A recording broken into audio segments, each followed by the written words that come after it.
Hello everyone, मैं सर्वेश अग्रवाल। आज फिर हम पढ़ेंगे एचएपी सेकंड, जिसमें हम चैप्टर 1 और 2 खत्म कर चुके हैं पहले। आज हम चैप्टर 3 के बारे में डिस्कस करेंगे अकॉर्डिंग टू पीसीआई सिलेबस। ये 6 घंटे का लेक्चर है आपका। इसमें हम डाइजेस्टिव सिस्टम के बारे में डिस्कस करेंगे। पूरा डाइजेस्टिव सिस्टम कैसे काम करता है, क्या प्रोसेस होता है उसका, उसकी एनाटॉमी क्या है, उसकी फिजियोलॉजी क्या है, अलग अलग पार्ट्स के बारे में डिस्कस करेंगे और उसके कुछ डिसऑर्डर्स के बारे में भी स्टडी करेंगे।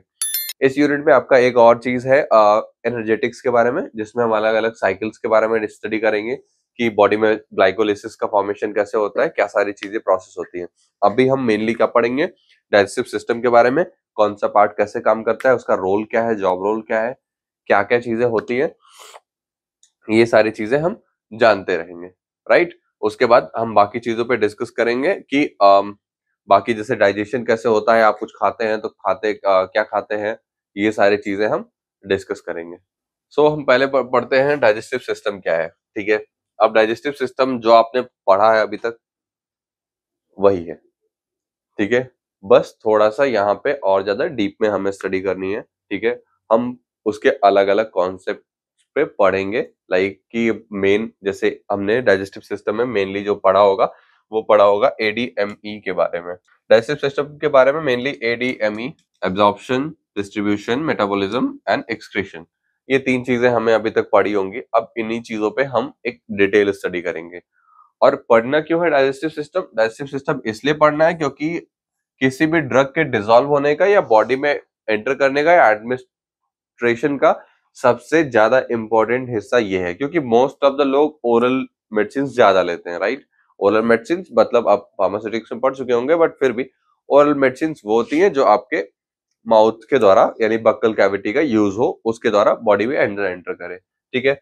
अब एब्जॉर्प्शन में जब हम फूड एब्जॉर्प्शन जाने रहेंगे या बॉडी में एब्जॉर्प्शन का प्रोसेस कैसे होता है, तो हम उससे एक तरीके का अपना मतलब एक एज्यूम कर पाएंगे कि ड्रग के साथ उसका क्या प्रोसेस होगा। डिस्ट्रीब्यूशन, नॉर्मल डिस्ट्रीब्यूशन कैसे होता है, उसी के ऊपर हम आगे उस चीज पे ध्यान देंगे कि कैसे डिस्ट्रीब्यूशन होता है, मेटाबॉलिज्म कैसे होता है और एक्सक्रीशन कैसे होता है। अगर ये सारे प्रोसेसेस हमें बेसिक्स नहीं पता रहेंगे तो हम फार्माकोलॉजी में ड्रग के मेटाबॉलिज्म, ड्रग का एब्जॉर्प्शन, ड्रग का डिस्ट्रीब्यूशन, ये सारी चीजें हम उतने अच्छे से कॉन्सेप्ट क्लियर नहीं होंगे। अकॉर्डिंग टू फार्मेसी, मतलब नॉर्मल फार्मेसी, अगर एग्जाम वगैरह को भी छोड़ दें तो भी अगर आप बी फार्मा बहुत अच्छे से करना चाहते हैं, आपको जीवन में करना चाहते हैं, तो ये चैप्टर्स ध्यान से पढ़िएगा। ठीक है। ये चैप्टर क्या, पूरी एचएपी ध्यान से पढ़िएगा, क्योंकि एचएपी का ये लास्ट सेम है। इसके बाद आपको एचएपी पढ़ने को नहीं मिलेगी। तो फिर अगर आप अच्छे से नहीं पढ़ेंगे तो आगे फार्माकोलॉजी पढ़ने पे आपको बहुत ज्यादा दिक्कत होने वाली है। ठीक है। तो अभी हम स्टडी करेंगे डाइजेस्टिव सिस्टम के बारे में। डाइजेस्टिव सिस्टम क्या होता है? कुछ बहुत सारे बॉडी के ऑर्गन्स होते हैं जो कि किस चीज में इन्वॉल्व होते हैं, मेटाबॉलिज्म में इन्वॉल्व होते हैं। ठीक है।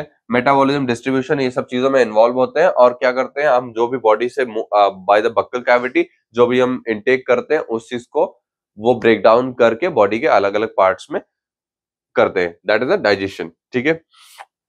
अब डाइजेशन क्यों इंपॉर्टेंट? डाइजेशन इसलिए इंपॉर्टेंट है कि हमको उससे एनर्जी मिलती है। राइट। अगर हमारी बॉडी एक तरीके का मशीन लाइक कह सकते हैं, क्योंकि अभी सबसे ज्यादा रेलेवेंट वही है। मशीन की तरह है, उसको भी फ्यूल की जरूरत होती है। ठीक है। तो हमारी बॉडी को जो चीज की एनर्जी की जरूरत है, लाइक हमें कार्बन चाहिए, हमें ऑक्सीजन चाहिए, ये सारी चीजें चाहिए, तो वो सब हमें फूड्स के द्वारा ही मिलते हैं। ठीक है। तो जब तक हमें एनर्जी नहीं मिलेगी हम काम कैसे कर पाएंगे? तो जो बॉडी में सेल्स होते हैं, जो यूनिट होती है सबसे छोटी, उसको एनर्जी की जरूरत होती है, और जब हम फूड इंटेक करते हैं उससे उसको डिस्ट्रीब्यूशन होता है अलग अलग की एनर्जी कहाँ पे कौन सी जा रही है। ठीक है। अब उसके बाद जैसे यहाँ पे डाइजेस्टिव सिस्टम में क्या होता है, अब डाइजेस्टिव सिस्टम में 2 प्रोसेस होते हैं मेनली। ठीक है। ब्रेक डाउन जो होता है वो 2 तरीके का होता है, एक आपका मैकेनिकल होता है और एक केमिकल ब्रेक डाउन होता है। पहला, जैसे मैकेनिकल में क्या होता है, मैस्टिकेशन। ठीक है। जस्ट लाइक चिविंग, मतलब आप जब चबाते हैं। ठीक है। उसके बाद मिक्सिंग, जिसमें आपकी जो जीभ होती है, ठीक है, टंग, वो बहुत हेल्पफुल करती है। आप देखेंगे जब खाते रहते हैं तो आपका जीभ भी मूवमेंट करता रहता है, तो वो एक लार्वा मिक्सिंग करता है। ठीक है। दूसरा चोर्निंग हो गया, फिर हो गया सेगमेंटेशन। ठीक है। ये 4 प्रोसेसेस आपके जो हैं वो मैकेनिकल हैं। ठीक है। उसके बाद केमिकल प्रोसेसेस पे आते हैं। केमिकल प्रोसेस में क्या होता है, जस्ट लाइक किसी भी एंजाइम का रिलीज होना बॉडी में, आपने पढ़ा होगा कि स्टमक में एसिड होता है, तो वो एसिडिफाई होना, उसके बाद उसको उस चीज को डाइल्यूट करना, ये सारी चीजें जो होती हैं वो किसके अंदर आती है, केमिकल ब्रेकडाउन के अंदर आती है। अब इसमें जो इंपॉर्टेंट पार्ट है सबसे ज्यादा, वो क्या है, जीआईटी। ठीक है, मतलब पूरा को पूरा डाइजेस्टिव सिस्टम में सबसे ज्यादा इंपॉर्टेंट ये है कि डाइजेस्टिव पढ़े। ठीक है, डाइजेस्टिव सिस्टम में जीआईटी सबसे ज्यादा इंपॉर्टेंट है, ये सबसे मेजर यूनिट है जिसमें हम अलग अलग पार्ट्स पढ़ते हैं, उसके अलग अलग चीजें होते हैं। ठीक है, कहीं ना कहीं ये चीज होता है कि एलिमेंट्री कैनाल, ठीक है, जिसको ऑसोफेगस वगैरह एलिमेंट्री कैनाल बोलते हैं, जो खाने का ये पूरा होता है। ठीक है, यहाँ से स्टार्ट होता है और वो लास्ट तक, तो उसको एलिमेंट्री कैनाल बोलते हैं। अब उसके डिफरेंट डिफरेंट पार्ट्स हैं, उसी को जीआईटी भी बोलते हैं। ठीक है, अब यहाँ पे जीआईटी में हम देखेंगे अलग अलग पार्ट्स यहाँ पे डिवाइड किए हुए हैं। तो यहाँ पे डिफरेंट डिफरेंट पार्ट्स दिए हुए हैं डाइजेस्टिव सिस्टम के, उसके बारे में हम स्टडी करेंगे कि कौन कौन से पार्ट्स हमें पढ़ने हैं। ठीक है, तो पहला ओरल कैविटी हो गया, जिसमें माउथ, जिसको हम बक्कल कैविटी भी बोलते हैं। ठीक है, फिर उसका फेरिंक्स हो गया, ऑसोफेगस हो गया, जो कि यहाँ से होता है, आगे हम स्टडी करेंगे, अभी आप नाम देख लीजिए। स्टमक हो गया, स्मॉल इंटेस्टाइन हो गया, लार्ज इंटेस्टाइन हो गया, और कुछ एसोसिएटरी ऑर्गन्स भी होते हैं जो उसके साथ एसोसिएट करके काम करते हैं। ठीक है, सेलेब्री ग्लैंड्स के 3 पेयर होते हैं। ठीक है, फिर आपका पैनक्रियाज होता है, लीवर होता है, एंड गॉल ब्लैडर होता है, सॉरी। तो ये पार्ट्स होते हैं आपके एलिमेंट्री कैनाल के, कि कैसे कैसे क्या प्रोसेस होना है। ठीक है, अब हम डायग्राम से समझेंगे पूरी की पूरी डाइजेस्टिव सिस्टम को। ठीक है, तो सबसे पहले यहाँ पे ओरल कैविटी, ओरल कैविटी मतलब माउथ। ठीक है, ये माउथ का जो आपका ये वाला हिस्सा है ना, ये पूरा ओरल कैविटी है, मतलब जहाँ पे दांत है, टंग है आपका, ये सारी की सारी चीजें जो आपकी ओरल कैविटी है। ठीक है, उसके बाद यहाँ पे, ये अभी बाद में पढ़ेंगे एसेसरी के बारे में, मेनली हम पहले नॉर्मल के बारे में डिस्कस करेंगे। ठीक है, अभी ये हो गया आपका ओरल कैविटी यहाँ पे। ठीक है, यहाँ से यहाँ तक। ठीक है, उसके बाद फेरिंग्स आ गया। ठीक है, यहाँ पे फेरिंग्स है। ठीक है, एक और पार्ट होता है लैरिंग्स भी होता है, वो चीज क्या होता है, ये वाला लैरिंग्स पार्ट होता है। यहाँ पे तीनों क्या होते हैं, जो आपका बकल कैविटी होता है, नजल कैविटी होता है, और आई का जो होता है, एयर का जो होता है, एलिमेंट्री कैनाल, वो सॉरी एलिमेंट्री कैनाल नहीं, कान का होता है, वो तीनों के तीनों वहां पे मर्जर होता है, तो उसको लैरिंग्स बोलते हैं। ठीक है, उसके बाद ओसोफेगस होता है यहाँ पे, फिर ये आपका स्टमक है यहाँ पे। ठीक है, और ये पैनक्रियाज है। ठीक है, ये लार्ज इंटेस्टाइन, और यहीं पे नीचे में स्मॉल इंटेस्टाइन, ये स्मॉल इंटेस्टाइन, ये दोनों हो गए। फिर यहाँ पे रेक्टम है, और ये आपका एनस है। ठीक है, अब इसका प्रोसेस मैं समझा दूं, ये लीवर है। ठीक है, आप इसको देख पा रहे होंगे अच्छे से। ठीक है, बाकी बुक में तो आप पढ़ेंगे ही। तो पहला नंबर फूड हम इंटेक करते हैं कहां से, oral cavity, sorry food intake किया हमने ओरल कैविटी से। ठीक है, यहाँ पे हमने क्या किया, मैस्टिकेशन का प्रोसेस किया, मतलब चबाया वगैरह, ये सारी चीजें, लार्वा से उस चीज का मिक्सअप होना, ये सारी चीजें हमने प्रोसेस खत्म कर ली। ठीक है, यहाँ से फिर वो चीज इधर, यानी ये वाला जो आपका कैनाल है, यहाँ से वो चीज जाएगा फेरिंग्स से होते हुए, ये नीचे नीचे ओसोफेगस में, ये चीज नीचे नीचे रोटेट करता हुआ ये यहाँ तक आएगा। ठीक है, पहले स्टमक में आएगा। ठीक है, अब स्टमक में क्या होगा, वो आपका स्टमक में मेनली क्या होता है, एसिडिक कंपाउंड होते हैं, यहाँ पे वो एसिडिफाई होगा, मतलब वो एसिड से, जो स्टमक में एसिड होता है उससे रिएक्ट करेगा, और वो फिर उसके बाद ब्रेक डाउन होगा। उसके बाद पैनक्रियाज है, वो यहाँ से बाइल सिक्रेशन होता है, जो आगे आपका हेल्प करता है डाइजेशन में, कि डाइजेशन हो, यहाँ से एंजाइम्स भी होते हैं। ठीक है, लीवर है, यहाँ पे कुछ चीजों की मेटाबॉलिज्म जो होती है वो लीवर में होती है।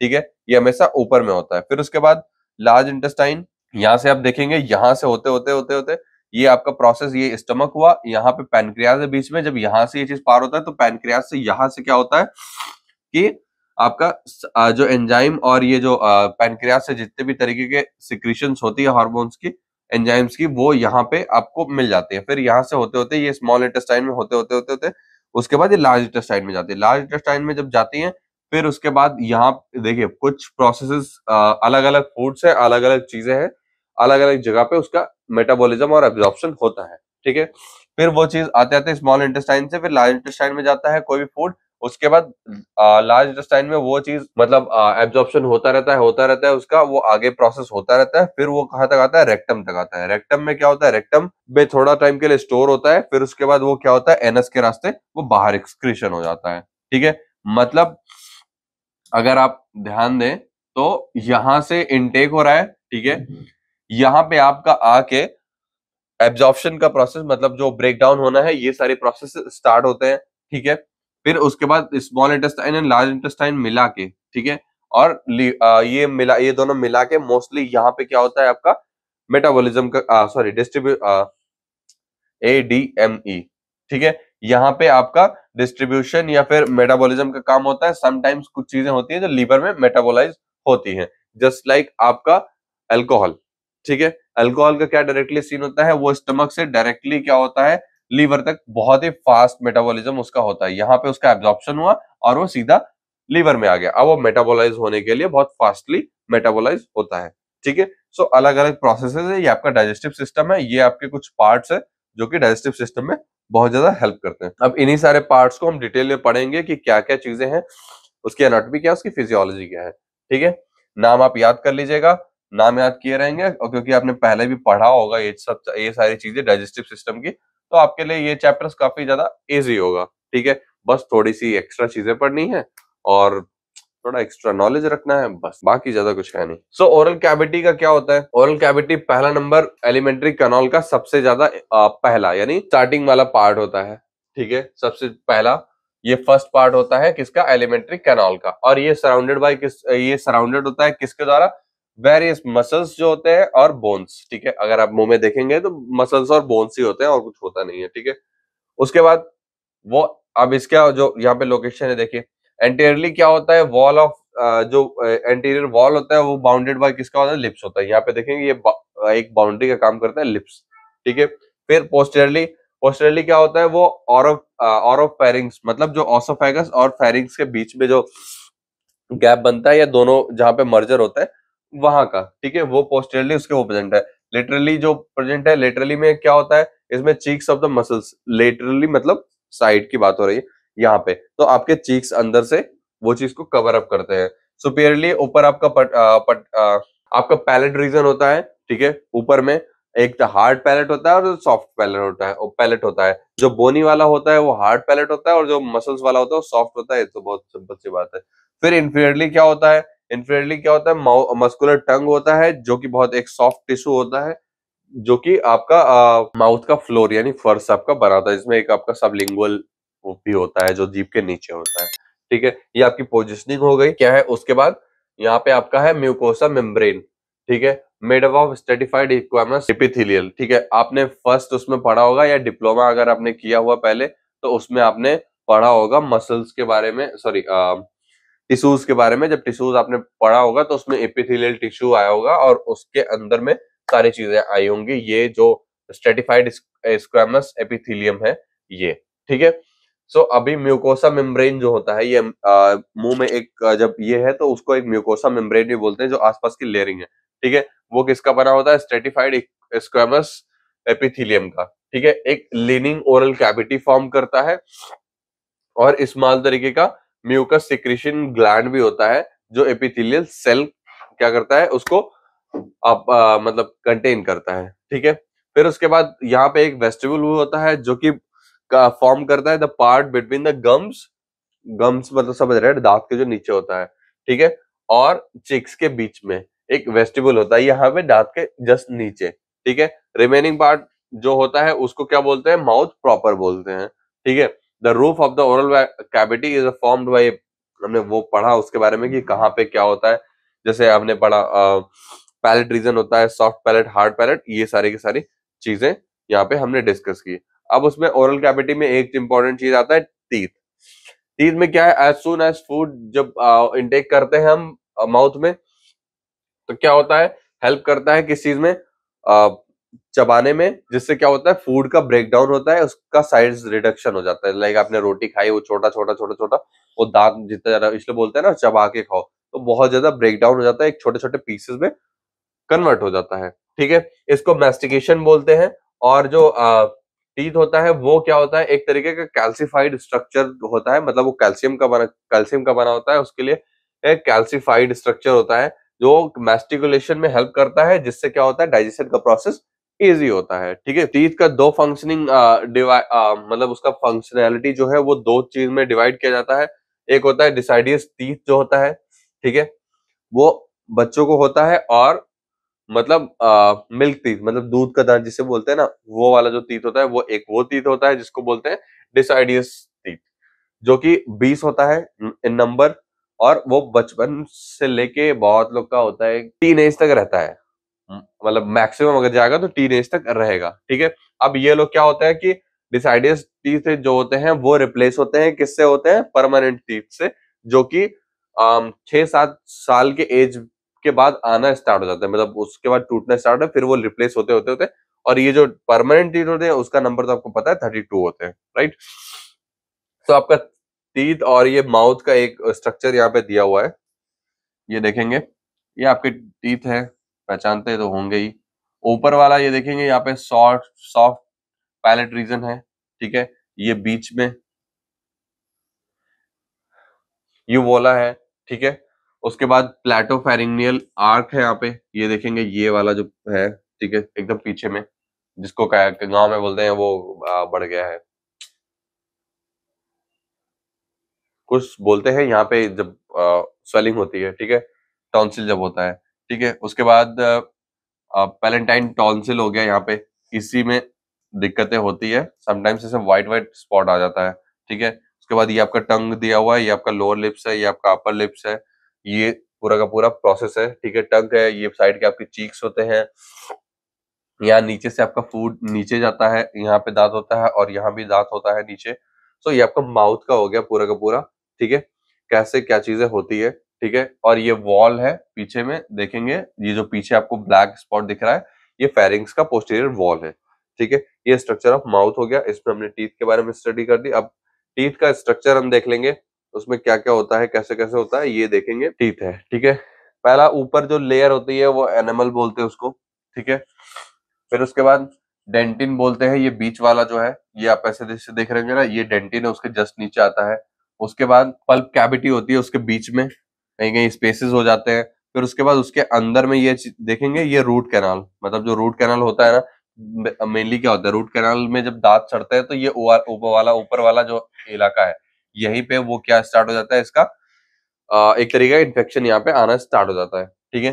तो यहाँ से ये चीज ब्रेक करके इसी में जितने भी गमिंग वगैरह है, ये चीजें इसी में फॉर्म होती हैं, ठीक है।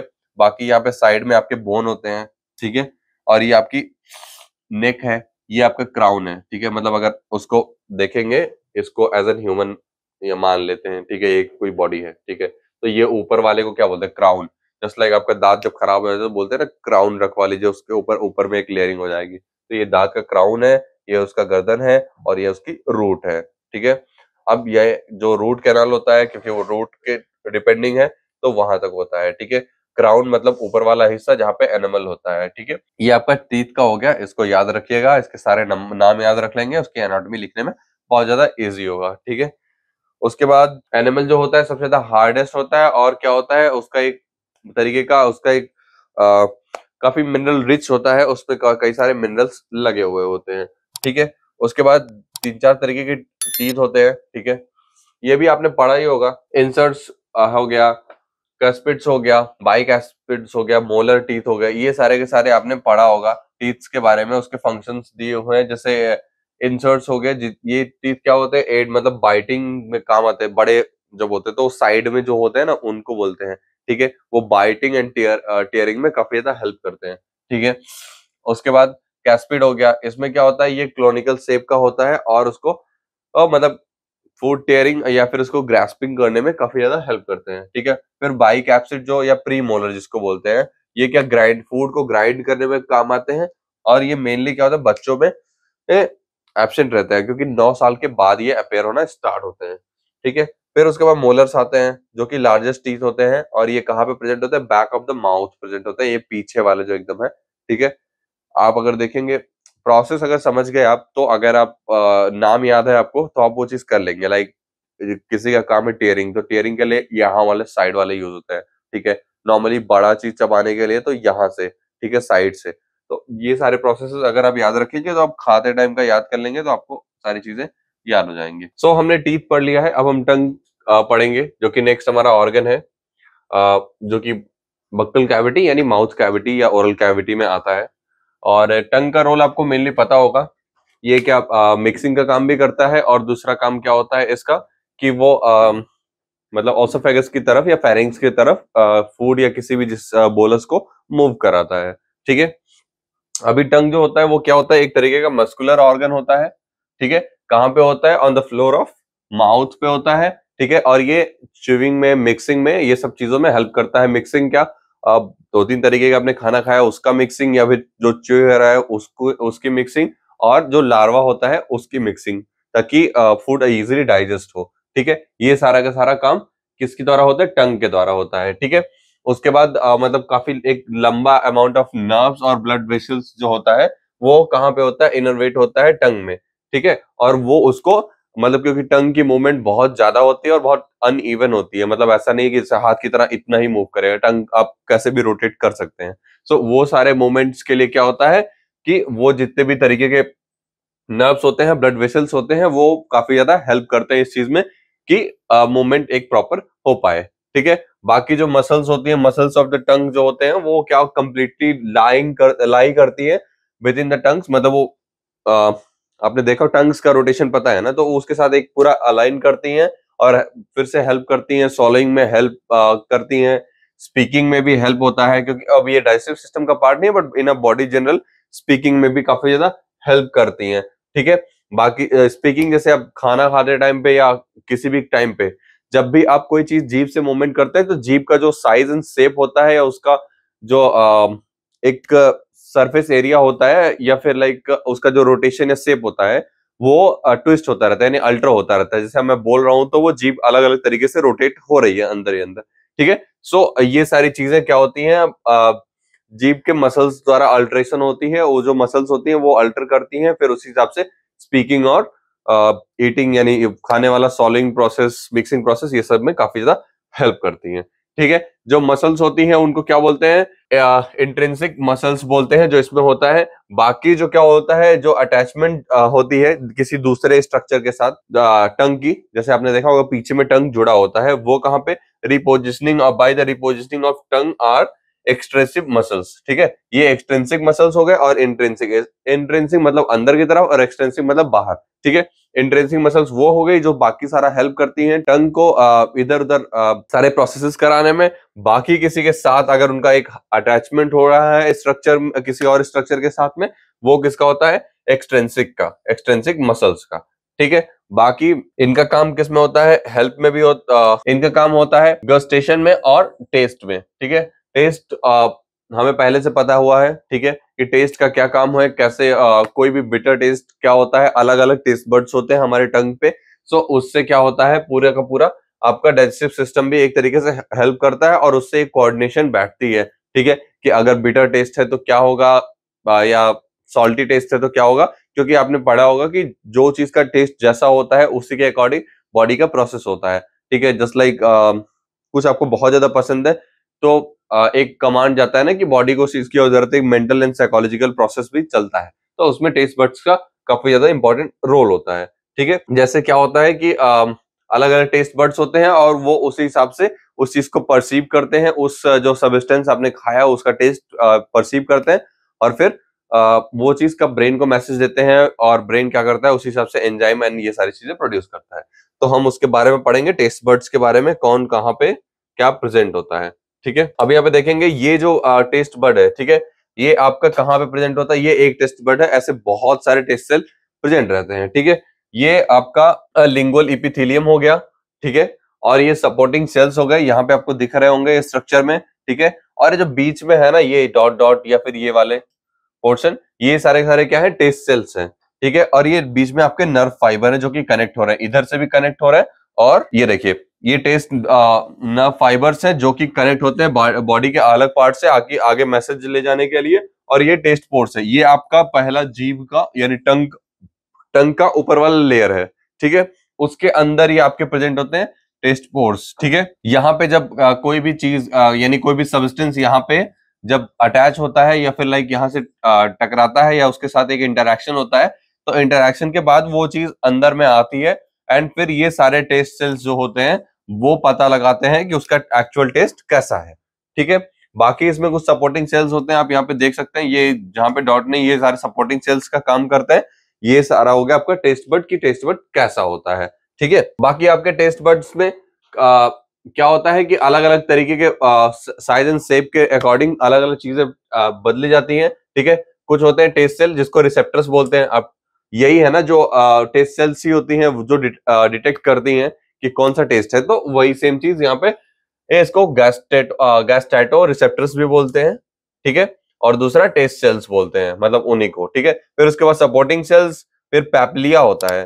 पैप्लिया जो होता है वो क्या होता है, 2/3 होता है, मतलब अगर पूरा का पूरा टंग को 3 में डिवाइड कर दिया जाए तो उसका 2 हिस्सा क्या होता है, पैप्लिया कवर अप करता है। ये क्या करता है, ये एक स्मॉल ट्यूबरेंस होता है, ठीक है, जो प्रोजेक्शन जिसको बोल सकते हैं, ठीक है, वो होता है इसमें, क्या नाम है, पैप्लिया एक तरीके का क्या होता है, स्मॉल प्रोट्यूबरेंस होता है, जो कि एक ऐसे छोटा छोटा पोर्स में उसके अंदर प्रेजेंट रहता है। और भी इसके कई सारे पार्ट्स हैं। अभी पैप्लिया के देखेंगे आप, कई सारे पार्ट है, क्योंकि हमने पहले बताया उसमें काफी ज्यादा बड़ा है, तो अलग अलग पैप्लिया है उसका थ्रू आउट द अलग अलग रोल्स है, वो सारी चीजें यहाँ पे डिस्कस की गई है। और उसको अलग अलग अब यहाँ पे देखेंगे कि ये हम टेस्ट बर्ड्स के लोकेशंस के बारे में और उसके जोन्स के बारे में यहाँ पे स्टडी करेंगे, ठीक है। बाकी यहाँ पे आपको स्ट्रक्चर में भी ध्यान को मिल जाएगा, तो आप डायग्राम अच्छे समझ लीजिएगा, आपको पढ़ने में बहुत ज्यादा इजी रहेगा, ठीक है। अब यहाँ पे देखेंगे अलग अलग जोन्स डिवाइड है, ठीक है। पहला यहाँ पे ये देखेंगे, ये वाला जोन है, यहाँ पे बिटर, ठीक है। दूसरा यहाँ पे खट्टा आपको लगेगा, ये जीभ की लोकेशन है, ठीक है, राइट। और यहाँ पे आपको सॉल्टी लगेगा, ठीक है, और आगे में सबसे ज्यादा स्वीट लगेगा। आपने कभी भी ध्यान दिया होगा चीजों का कि कुछ जैसे जो फूडिस्ट होते हैं या फिर जिनको खाने का या जो शेफ वगैरह होते हैं, तो वो खाना रखना कहाँ पे है, उससे टेस्ट का बहुत ज्यादा इंपॉर्टेंट रोल होता है, राइट। तो जैसे आप कॉफी पी रहे हैं, ठीक है, कॉफी का टेस्ट जनरली बिटर होता है, ठीक है, तो उसका सबसे अच्छा टेस्ट कहाँ पे आएगा, ये साइड में आएगा, ठीक है।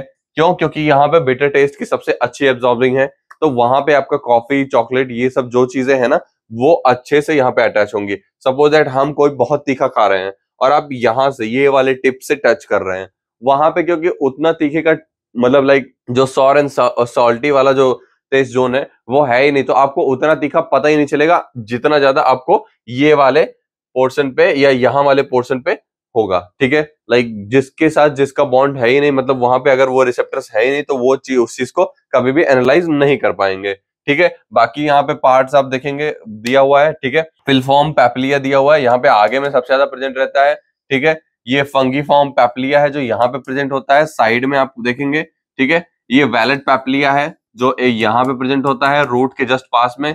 यहाँ टॉन्सिल्स प्रेजेंट होते हैं दोनों तरफ, ठीक है। और ये रूट ऑफ टंग हो गया, मतलब यहाँ के बाद टंग खत्म होता है, ठीक है। सो ये आपका टंग हो गया, उसकी सरफेस हो गई पूरी की पूरी, और ये आपका टेस्ट बड होगा। ये छोटे छोटे देखेंगे यहाँ पोर्स भी प्रेजेंट होते हैं जो जिसके अंदर टेस्ट बड्स होते हैं, ठीक है।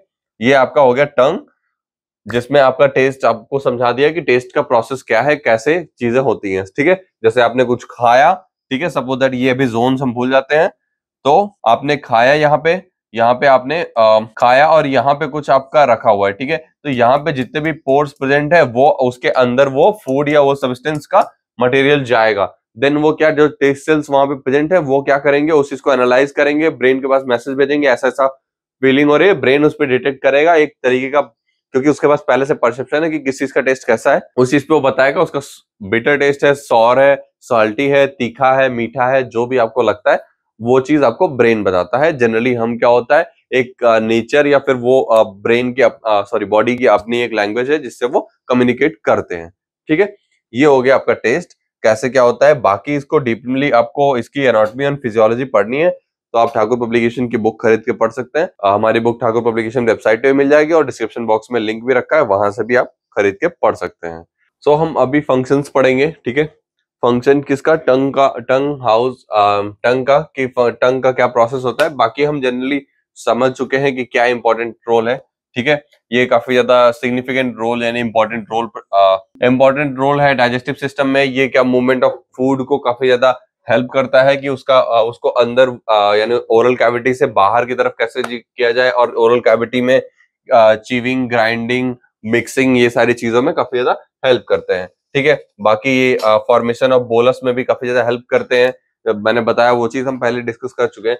तो इन द फॉलो अप सारी चीजें हमें पता ही है, ठीक है। स्पीच और फोनेटिक्स पे काफी ज्यादा हेल्प करते हैं, ये डिफरेंट तरीके के साउंड्स वगैरह प्रोड्यूस कराने में, वोकल्स को सही तरीके से सर्कुलेट करने में भी जीभ का बहुत ज्यादा इंपॉर्टेंट रोल है। जनरली जैसे आप बचपन में या अभी भी मूवीज वगैरह में देखते होंगे, जिसकी जीभ काट देते हैं उसकी आवाज नहीं निकलती, तो ये चीज से भी आप एक कोऑर्डिनेशन बैठा सकते हैं कि जीभ स्पीच में भी काफी ज्यादा इंपॉर्टेंट है और साउंड कोऑर्डिनेशन में भी बहुत ज्यादा इंपॉर्टेंट है। ठीक है, बाकी टेस्ट बर्ड्स होता है तो टेस्ट में भी काफी ज्यादा हेल्प करता है कि टेस्ट कौन सा, कैसा, क्या, ये सारी चीजें काफी ज्यादा इंपॉर्टेंट है। जस्ट लाइक खाने का टेस्ट बहुत ज्यादा इंपॉर्टेंट है, आपको बिना टेस्ट के खाना आप सॉलो नहीं कर पाएंगे, सो उसका एक साइकोलॉजिकल फैक्टर भी है। सो ये टेस्ट बड में काफी ज्यादा हेल्प करता है, डाइजेस्टिव सिस्टम में काफी ज्यादा हेल्प करता है, बाकी आपके बोलस फॉर्मेशन में जिससे वो अच्छे से सॉलो हो पाए उसके लिए काफी ज्यादा हेल्प करता है, और दूसरा आपका साउंड एंड ये सारी चीजें जो होती हैं उसमें काफी ज्यादा हेल्प करता है। ठीक है, ये आपका हो गया, किसके बात हो गई, आपका टंग खत्म हुआ। ठीक है, अभी हम डिस्कस करेंगे ओरल कैविटी। ठीक है, ओरल कैविटी का आपको पता ही है, बाकी यही टंग और टीथ के अगर फंक्शंस मिला दिए जाए तो यही दोनों के दोनों काम होंगे। ठीक है, जैसे इंजेक्शन ऑफ फूड यहाँ पे लिखा हुआ है। ठीक है, फूड के इंजेक्शन में काफी ज्यादा हेल्प करता है ओरल कैविटी का, वही मोस्टली यही सारे पार्ट्स होते हैं, तो वो सारे पार्ट्स के अलावा कोई काम तो होता नहीं एक्स्ट्रा, तो वही सारे पार्ट जो काम करते हैं कुल मिला के वही सारे फंक्शंस है। ठीक है, perception of taste of food, इसमें टेस्ट बड का रोल होता है। लुब्रिकेशन मैंने बताया, लार्वा की मिक्सिंग होती है जिससे वो हो जाता है। फिर मैकेनिकल डाइजेशन करते हैं, मैकेनिकल डाइजेशन मतलब दांत से जब च्यू करते हैं तो मैकेनिकल डाइजेशन होता है किसकी, जो सेलेवरी एंजाइम होता है उसकी मिक्सिंग के साथ होता है। ठीक है, बाकी स्पीच में काफी ज्यादा हेल्प करते हैं। ठीक है, और source of delivery of drug, मतलब ये आपका फार्माकोलॉजी में आएगा कि सबसे पहले सोर्स, डिलीवरी सोर्स क्या होता है, वो तो ओरल होता है। बहुत सारे आपके सोर्स ऑफ ड्रग जो होता है, जैसे आप खाते हैं कोई कोई टेबलेट्स आपकी माउथ में डिसॉल्व होती है, तो उसके लिए भी काफी ज्यादा हेल्प करता है इन ना ड्रग डिलीवरी। ठीक है, फिर हम नेक्स्ट पे आ रहे हैं फेरिंग्स के ऊपर।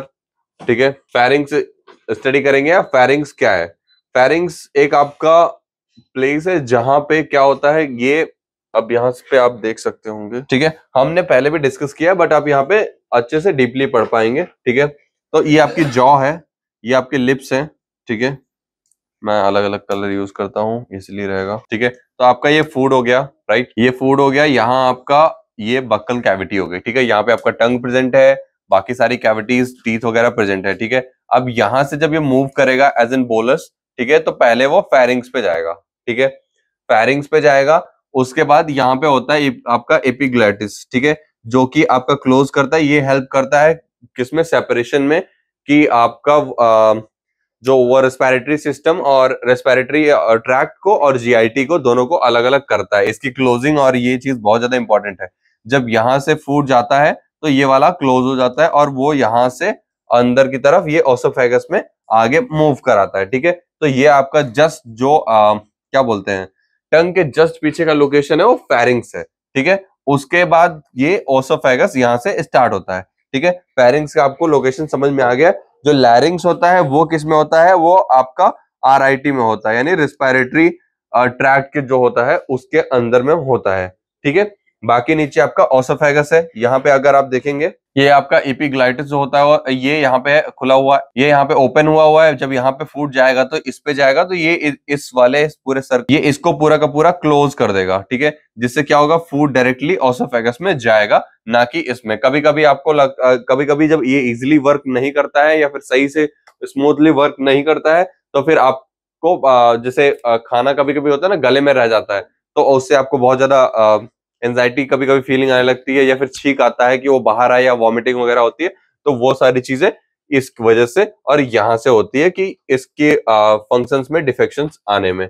ठीक है, बाकी आपका तो पता है ओरल कैविटी, ये आपकी नाक है, नेजल कैविटी, ये आपका ऊपर वाला पैलेट रीजन हो गया। ठीक है, इसको हम ओरल कैविटी बोलते हैं पूरे को। ठीक है, दांत वगैरह सारे प्रेजेंट होते हैं। बाकी यहाँ पे ओसोफेगस। ठीक है, आपको लोकेशन पता चल गया है कहाँ पे है, किसके पोस्टीरियर क्या चीज है और क्या काम है। ठीक है, ये एक पासिंग की तरह काम करता है यहाँ पे। ठीक है, फेरिंग्स मेनली उसका काम वही है। ठीक है, अब ये फेरिंग्स में ये आप अगर उसके लोकेशन पे देखें तो थोड़ा ब्रीफ में, तो फेरिंग्स यहाँ पे, ठीक है, ये आपका टंग वगैरह है, ये आपका नेसोफेरिंग्स है। ठीक है, क्योंकि ये आपका नोज से कनेक्टेड हो रहा है, ये आपका ओरल कैविटी से प्रेजेंट हो रहा है, ये ओरोफेरिंग्स है, और ये आपका है लैरिंगोफेरिंग्स। ठीक है, ये क्योंकि यहाँ पे लैरिंग्स और फेरिंग्स दोनों एक साथ जुड़ते हैं, क्योंकि लैरिंग्स आपका इधर चला जाता है, ठीक है, और फेरिंग्स आपका इधर, फेरिंग्स क्या ओसोफेगस इधर चला जाता है, ठीक है। तो ये जो डिवीजन पार्ट है इसको क्या बोलते हैं, लैरिंगो फेरिंग्स बोलते हैं। और ये इसके साथ जुड़ा हुआ है ओरल कैविटी के साथ तो ओरोफेरिंग्स, और ये नेजल कैविटी के साथ जुड़ा हुआ तो नैरोफेरिंग्स, ठीक है। ये तीन तरीके के फेरिंग्स आपके होते हैं। बाकी हमें जो अभी पढ़ना है वो ओरोफेरिंग्स पढ़ना है, या मेन फेरिंग्स भी हम बोल सकते हैं, ठीक है, क्योंकि वही है जो डाइजेशन में हेल्प कराता है। सो फेरिंग्स को हम जनरली वो थ्रोट भी बोलते हैं, ठीक है। गला मतलब यहाँ पे ये वाला लोकेशन, तो इसको हम गला भी बोलते हैं, ठीक है। इसका क्या फनल की तरह शेप होता है, ठीक है, और ये थोड़ा एक्सटेंडिंग होता है। इसका इंटरनल लेयर जो होता है वो क्या होता है, पोस्टीरियर पार्ट में होता है ओसोफेगस, एंड इंटीरियर पार्ट जिसका होता है लैरिंग्स में होता है, ठीक है। फिर फेरिंग्स क्या होता है, वो स्केलेटन मसल्स का बना हुआ होता है, ठीक है। और एक ये म्यूकोसा जो मेम्ब्रेन होता है, ठीक है, कल भी डिस्कस किया था म्यूकोसा मेम्ब्रेन के बारे में, जो ओरल कैविटी हम पढ़ रहे थे, उसके साथ लाइन करता है। और नासोफेरिंग्स को, जो हमने अभी जस्ट पढ़ा, ओरोफेरिंग्स और लैरिंगोफेरिंग्स, तीनों को अलग अलग डिवाइड भी करता है, ठीक है। ये आपका फेरिंग्स का काम हो गया, ठीक है। क्या क्या काम हो गया, कहां पे लोकेशन हो गया, ये हमने अच्छे से जान लिया, ठीक है। बाकी इसके बारे में हम पढ़ेंगे अलग अलग फेरिंग्स के बारे में कि कहां पे कौन कौन सी लेयर होती है, ठीक है। फेरिंग्स वॉल जो होती है उनके पास तीन तरीके के टिश्यूज लेयर होते हैं, ठीक है। अब इसमें क्या है, एक लिनिंग मेम्ब्रेन है जिसको म्यूकोसा बोलते हैं, फिर मिडिल लेयर है, फिर आउटर लेयर है। ये चार तरीके के आपके लेयर है, ठीक है। पहला जो होता है वो स्ट्रेटिफाइड स्क्वैमस एपिथेलियम, ये हमने कल भी पढ़ा था। जो म्यूकोसा वाला होता है वो किसका बना होता है, स्ट्रेटिफाइड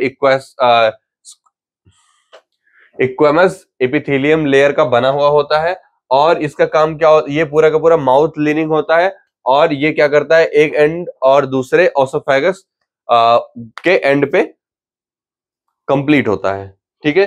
फिर उसके बाद मिडिल लेयर हो गया, इसमें ये क्या होता है, एक फाइब्रस टिश्यू होता का बना हुआ होता है, और ये क्या होता है, एकदम थिनर होता है, लोअर एंड से काफी ज्यादा थिन होता है। और इसमें क्या होता है, ब्लड होता है, और लिम्फ वेसल्स होते हैं, और नर्व्स होते हैं। ये तीन तरीके की चीजें इसमें प्रेजेंट होती हैं। बाकी इसका जो मेन उसका स्ट्रक्चर है वो क्या है, लोअर एंड से वो थिनर होता चला जाता है जितना भी लोअर एंड में जाता है। फिर आउटर लेयर आता है। आउटर लेयर में क्या होता है, ये किसका, इनवॉलेंट्री कॉन्स्ट्रिक्शन मसल्स का बना हुआ होता है। आपने कभी कभी देखा होगा, आप जीभ तो घुमा सकते हैं, बट वो इनवॉलेंट्री भी काम होता है कि वो खाते टाइम आपका जीभ मूव करता रहेगा, बोलते टाइम मूव करता रहता है, आप उसको कंट्रोल बहुत मुश्किल कर पाना, ठीक है। सो ये सारी चीजें, ये क्या है, इनवॉलेंट्री कॉन्स्ट्रिक्शन मसल्स में होती है, जिसमें क्या होता है, सॉलोइंग इन्वॉल्व होती है, सॉलोइंग में काफी ज्यादा हेल्प करते हैं। और जब फूड एंटर करता है किसमें, फेरिंग्स में, तो swallowing no longer can be control by voluntarily. मतलब यहाँ पे दिया हुआ है कि क्योंकि वहां पे कुछ ऐसा होता नहीं, टंग के जस्ट बाद आपका कुछ होता नहीं, अगर आपने वहां पे कोई चीज फूड गया है तो उसको आप कंट्रोल नहीं कर सकते कि हम उसको बाहर निकाल दें, ठीक है। आप गला भी पकड़ेंगे तो भी वो चीज रुकेगा नहीं। जस्ट लाइक किसी स्लोप वाले हैविली जो स्लोप जगह है, एरिया है, वहां पे अगर आप रख देंगे किसी भी सामान को तो वहां पे स्टेबल नहीं रहेगा, वो नीचे की तरफ आएगा ही आएगा, अनलेस आप ग्रेविटी के अगेंस्ट काम करने लगे तो, ठीक है। ये आपका हो गया कौन से टिश्यूज प्रेजेंट होते हैं, क्या हो गया। बाकी हम उसके बारे में पढ़ेंगे, एनाटॉमी क्या होती है उसकी। इसमें आपके तीन पार्ट होते हैं, हमने पहले भी पढ़ा, ठीक है। मेनली अभी हम तीन पार्ट में के बारे में उतना डिस्कस नहीं करेंगे, हम ओरोफेरिंग्स के बारे में पढ़ेंगे, क्योंकि ये यही है जो सबसे ज्यादा इंपॉर्टेंट है आपके किस तौर पे, आपके डाइजेस्टिव सिस्टम पे, क्योंकि हम अभी डाइजेस्टिव सिस्टम पढ़ रहे हैं, ठीक है। बाकी ये सारी चीजें इसलिए दी हुई है कि आपको अगर डीप नॉलेज की जरूरत हो, या अच्छे से जब हम सारे पूरी बॉडी एक साथ पढ़ते हैं तो मुझसे अच्छे से रिलाय कर पाते हैं, ठीक है। तो आप ये बुक खरीद के ये सब चीजें पढ़ सकते हैं, आप इजिली पढ़ सकते हैं। बाकी हमने बता दिया नेसोफेरिंग्स का काम क्या होता है, हाइपोफेरिंग्स यानी लैरिंगोफेरिंग्स जिसको बोलते हैं उसका काम क्या होता है, ओरोफेरिंग्स का काम क्या होता है, ठीक है। तो अभी हम डाइजेस्टिव सिस्टम में है तो इस चीज को इसको ज्यादा फोकस करेंगे। जब हम जाएंगे रेस्पिरेटरी सिस्टम में, वहां भी हम फेरिंग्स पढ़ेंगे, तब हम नेसोफेरिंग्स के बारे में अच्छे से स्टडी करेंगे, और ये लैरिंगोफेरिंग्स के बारे में भी अच्छे से स्टडी करेंगे कि उसका क्या प्रोसेस होता है, कैसे काम करता है, क्या चीजें होती है, ठीक है। अभी हम ओरोफेरिंग्स के बारे में पढ़ेंगे। ये क्या होता है, इमीडिएटली पोस्टीरियर होता है किसके, जस्ट ओरल कैविटी के जस्ट पीछे में होता है, ठीक है। एंटीरियर वॉल जो होता है ओरोफेरिंग्स का, वो किससे बना होता है, जो टंग का बेस होता है ना, बेस ऑफ टंग, उससे मिलके बना होता है, एंड जो hard and soft palate region होता है उसके साथ मिलके बना होता है, ठीक है। फिर आप उसकी जो इंफीरियर बाउंड्री होती है वो पोस्टीरियर जो होता है पेपिलिया का, उससे बनता है, ठीक है। और जो लेटरल वॉल होता है वो किससे मिलके बना होता है, टॉन्सिल और टॉन्सिलर फोसा और टॉन्सिलर से मिलके, टॉन्सिलर पिलर्स जो होते हैं ये सारी चीजों से उसका लेटरल वॉल बनता है। और उसका जो इंफीरियर बाउंड्री है यानी नीचे वाला बाउंड्री, और लेटरल यानी साइड वाली बाउंड्री, और सुपीरियर बाउंड्री मतलब ऊपर वाली बाउंड्री। आपको समझ में आ गया चीजें कि ये बाउंड्रीज होती हैं। आप जनरली अगर सुपीरियर मतलब ऊपर, इंफीरियर मतलब नीचे, लेटरल मतलब साइड वाले, ठीक है। ये सारे के सारे हो गए। उसका एनाटॉमी हो गया कि कैसे क्या होता है, क्या चीजें कहाँ पे कौन सी चीज प्रेजेंट होती है। एनाटॉमी आपकी मेनली उसके बारे में, लोकेशंस क्या है, उसके लेयर्स क्या है, वो किन किन चीजों से मिलकर बना हुआ है। तो हमने टिश्यूज के बारे में डिस्कस कर लिया, कौन सी टिश्यू कौन सी लेयर कहाँ पे प्रेजेंट होती है। बाकी हमने इसके बारे में डिस्कस कर लिया कि लेयर्स क्या होते हैं, वॉल्स कौन कौन सी किस चीज से बनी होती हैं, क्या उनका काम होता है, ये सारी चीजें हमने जान ली, ठीक है। बाकी आपका एपिग्लाइटिस जो है ये हमने पहले भी बता दिया आपको, ये एक तरीके का फ्लैप है, एक कनेक्टिव टिश्यू का बना हुआ होता है जो दोनों को सेपरेशन में हेल्प करता है। सपोज दैट आपने देखा होगा कहीं पे पुलिस डायवर्जन जब लगाती है तो वहां पे एक बैरिकेटिंग लगा देती है, तो ये एक तरीके का बैरिकेटिंग है जब हम डायवर्जन करते हैं, ठीक है। जस्ट लाइक हमें सांस लेना है तो नॉर्मली एपिग्लाइटिस जो है वो नजल वाली चीज है, वो फ्रीली काम कर रही है, बट हम जब कुछ खाते हैं तो वो एपिग्लाइटिस जो रेस्पिरेटरी वाला एरिया है उसको क्या करता है, वो बंद कर देता है, ठीक है। ये आपका हो गया टोटल प्रोसेस, ठीक है। Function of pharynx, function of pharynx में आएंगे। इसमें क्या सबसे पहला काम क्या होता है, अभी क्योंकि फेरिंग्स जो होता है वो दोनों चीजों में काम पे आता है, ठीक है। आप रेस्पिरेटरी सिस्टम में पढ़ेंगे वहां भी फेरिंग्स हमको पढ़ना पड़ेगा, हम डाइजेस्टिव सिस्टम पढ़ेंगे वहां भी हमें फेरिंग्स पढ़ना पड़ेगा, ठीक है। तो सबसे पहला काम क्या है, ये पासेज ऑफ द एयर और फूड में काफी ज्यादा हेल्प करता है, ठीक है।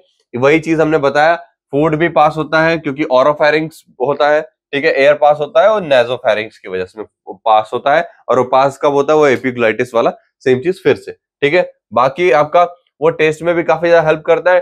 टेस्ट में एक मतलब एक एडिशनल हम बोल सकते हैं क्योंकि वहां पे वो क्या एंड पे एकदम प्रेजेंट होता है, राइट, टंग के, तो वो थोड़ा बहुत प्रोसेस में भी हेल्प करता है, ठीक है। वार्मिंग एंड ह्यूमिडिफाइंग, ठीक है। जब जैसे आपको बहुत ज्यादा गर्मी लगती है तो आपकी एक आदत समझ में आती होगी कि आप मुंह से सांस लेते हैं, लाइक इनहेल करते हैं या फिर फूकते हैं, तो ये सारी चीजें जो काम करती हैं वो भी फेरिंग्स खुद से करता है, ठीक है। हियरिंग के भी एक काम होती है।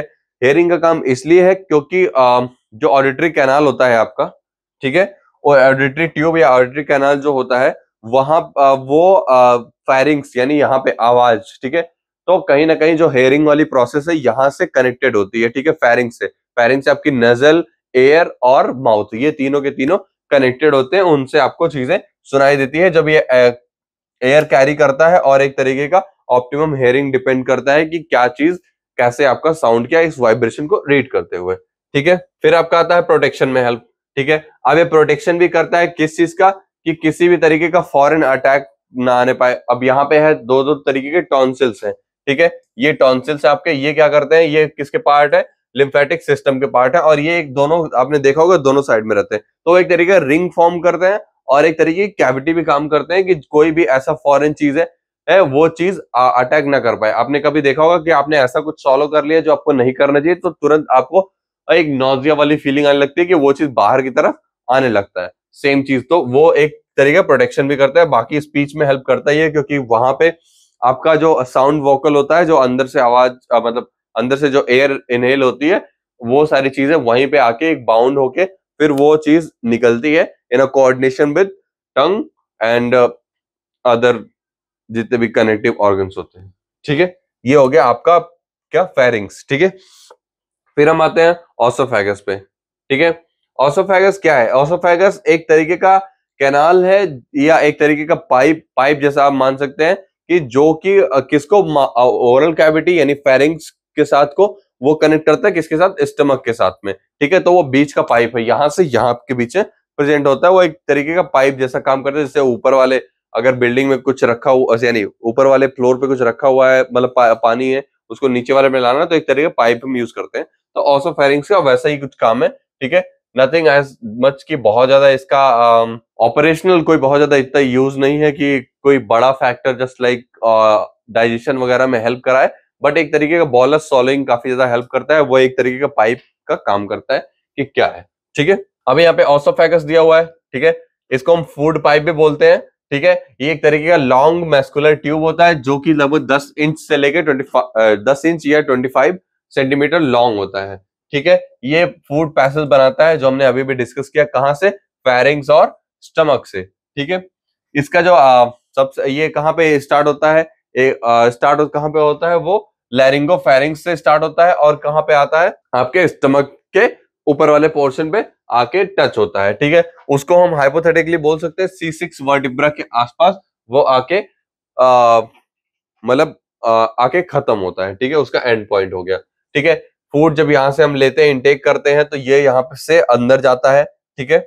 और स्टमक के आपके गैस्ट्रो ऑसोफेगियल जंक्शन जो होता है, यहाँ पे आप देखेंगे ये कार्डियक है आपका, ठीक है। आप इसमें देखेंगे ये वाली जो है जिसमें नीचे की तरफ यानी पैरेलली लीनिंग है, वो वाली आपकी पाइप जो है वो यहाँ पे है, ठीक है। वो ये रही आपका, ये अरोटा है। बाकी चीजों से आप देख सकते हैं कि किस तरीके से वो बधा हुआ है, ठीक है। यहाँ पे आपका ये रेस्पिरेटरी का है, ब्रोंकाइज यहाँ पे है दोनों, ठीक है। ये आपका बीच में है, यहाँ पे ट्रैकिया है, ये सारी चीजें आप देख रहे होंगे, ठीक है। बाकी हमें काम अभी इसी से, ये वाला जो डाउन एंड अपवर्ड्स जो लीनिंग है, ठीक है, ये आपका कहाँ पे जाके मिलता है, किसके, गैस्ट्रो ऑसोफेगियल जो प्लेस होता है, वहां पे जाके ये स्टमक के साथ बाइंड होता है, ठीक है। बाकी एनाटॉमी पहला होता है, इसमें क्या होता है, जो स्ट्रक्चरल ऑर्गेनाइजेशन होता है वो कैसा होता है, इसमें म्यूकोसा होता है, ठीक है, जो एक कैरेटनाइज्ड होता है, नॉन कैरेटनाइज्ड होता है, लैमिनिया होता है, एंड म्यूकोसलिरिया म्यूकोसा, ठीक है, ये होता है, ठीक है। तीन तरीके के होते हैं। फिर उसके बाद सब म्यूकोसा होता है, फिर उसके बाद म्यूकोसलिरिया एक्सटेनिया होता है, ठीक है। ये चार तरीके के अलग अलग एनाटॉमी है उसकी, ठीक है, अलग अलग लेयर्स है उसके, कौन कौन से कहाँ पे कौन कौन से कंपोनेंट से मिलके बना हुआ होता है, ठीक है। मैंने बताया म्यूकोसा जितना भी है वो नॉन ये स्ट्रेटिफाइड स्क्वैमस एपिथेलियम का बना हुआ होता है। अब इसमें ये वाला जो पार्ट है वो नॉन कैरेटनाइज्ड का है, ठीक है। बाकी सारे कैरेटनाइज्ड से मिलके बने होते हैं, आप वो भी एक पॉइंट ऐड कर सकते हैं। ये क्या होता है, काफी हाईली सेंसिटिव लेयर होता है, और ये क्या करता है, जस्ट पासेस ऑफ फूड और सलाइवा और म्यूकस कोई भी चीज होती है तो उसको तुरंत तुरंत इनरोड करता है, मतलब आगे की तरफ पुश करता है, ठीक है। लैमिनिया प्रोपियरिया, ठीक है, ये क्या होता है, एक थिन लेयर होता है, किसका, जो आपकी आउटर मोस्ट एपिथेलियल लेयर होती है उसका एकदम जस्ट उसके नीचे होता है, ठीक है।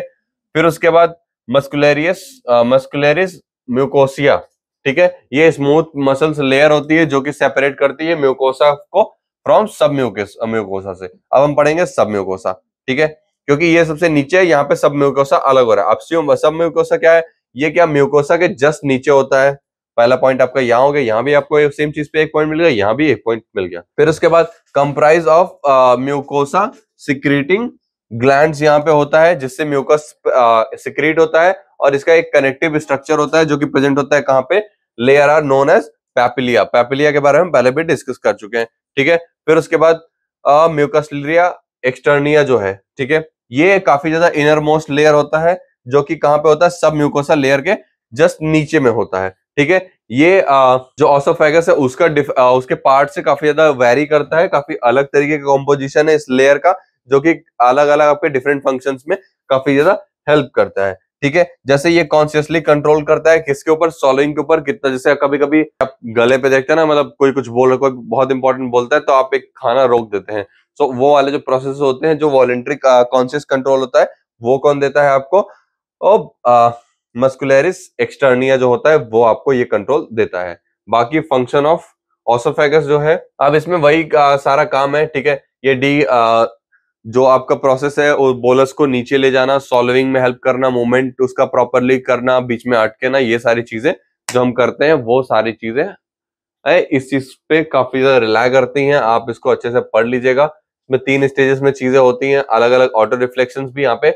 वर्क करते हैं, ठीक है। मेनली इसका ऐसा एज सच बहुत बड़ा रोल नहीं है, या फिर ऐसा भी नहीं है कि बहुत ज्यादा डिस्कॉम या फिर लाइक की चीजें ऐसी हैं कि इसको पढ़ेंगे नहीं, बट इसका एक मेन इंपॉर्टेंट जो रोल है वो सॉल्विंग का काम है, ठीक है, कि जो भी फेरिंग्स के पास में है उस चीज को नीचे लेके आना, ठीक है, कहां तक, स्टमक तक। ये स्टमक और पूरा जीआईटी का जो कनेक्ट करता है, फेरिंग्स और स्टमक को कनेक्ट करता है, ताकि पूरा का पूरा डाइजेस्टिव सिस्टम का प्रोसेस अच्छे से हो पाए।